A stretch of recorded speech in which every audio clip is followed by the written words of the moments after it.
जो दुनिया में आज तक हिंदुओं ने कभी नहीं मांगा, वो मांग रहा हूं। आज तक हम ऐसा करते थे लेकिन भूल गए, इसलिए भी बता रहा हूं। जी हां, मैं आज कह रहा हूं, जिस आधार पर हिंदुस्तान का विभाजन करके पाकिस्तान मांगा था, ध्यान रखना, जिस आधार पर हिंदुस्तान का विभाजन करके पाकिस्तान मांगा था, उसी आधार पर मैं कह रहा हूं बांग्लादेश का विभाजन करके हिंदू देश बनाया जाए।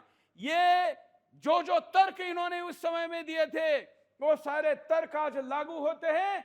मैं अभी बिंदास सवाल भी इसके ऊपर पूछूंगा, लेकिन बांग्लादेश जो हिंदुस्तान का ही कभी हिस्सा था, कभी इस्लाम के नाम पर ये हिस्सा, देश, मुल्क, कंट्री लेने वाले मुसलमान जिस तर्क के साथ मांग रहे थे, आज वहां का हिंदू देश मांगे।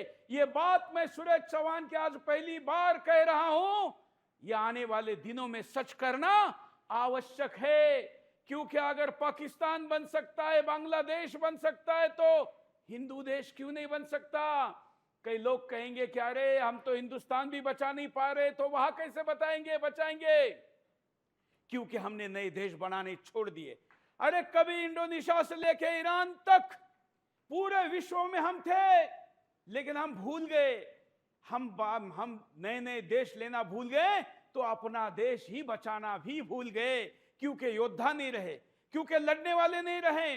और इसलिए हमको अब बांग्लादेश के अंदर एक हिंदू देश बनाना जरूरी है। मैं जानता हूं कई लोग कहेंगे कि ये तो हमारा मित्र देश है।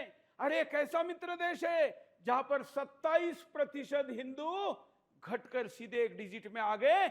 ऐसा मित्र देश कैसे हो सकता है? कोई कहेगा कि शेख हसीना हमारी मित्र है। अरे शेख हसीना मित्र है तो उसके कार्यकाल में भी लाखों हिंदू क्यों मारे गए? जवाब देना पड़ेगा।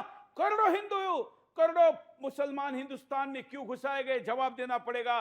और इन सभी समस्याओं का एक ही समाधान है, वो है बांग्लादेश को विभाजन करके, काट करके एक नया हिंदू देश बनाना। इसका नक्शा भी आपके सामने है, जरा होल्ड करिए। यहां पर ये बांग्लादेश है, इसको दोबारा लीजिए, ये बांग्लादेश है। और इस बांग्लादेश का हिंदुस्तान के बगल का जो क्षेत्र है, एक और जरा दूसरा मैप है उसको भी दिखाएंगे, ये हिंदुस्तान का अंदर का ही क्षेत्र है। पूरे हिंदुस्तान के नक्शे में अगर हम देखेंगे तो ये बंगाल और इस वाले क्षेत्र में आता है, लेकिन उसके बगल में ही अब बांग्लादेश काटकर हिंदुस्तान बनाया जाए, क्योंकि 1,30,00,000 से ज्यादा की आबादी बांग्लादेश में है। और ये हिंदुस्तान और बांग्लादेश के बीच का बफर कंट्री भी रहेगा। हमारा नेपाल जैसे है, भूटान जैसे है, वैसे ही ये देश वहां हिंदू देश के रूप में रहेगा। हालांकि अब तो नेपाल भी हिंदू देश नहीं है, हम खोते जा रहे हैं। हमको दोबारा प्राप्त करना सीखना होगा, और ये आपके सामने है, देखिए।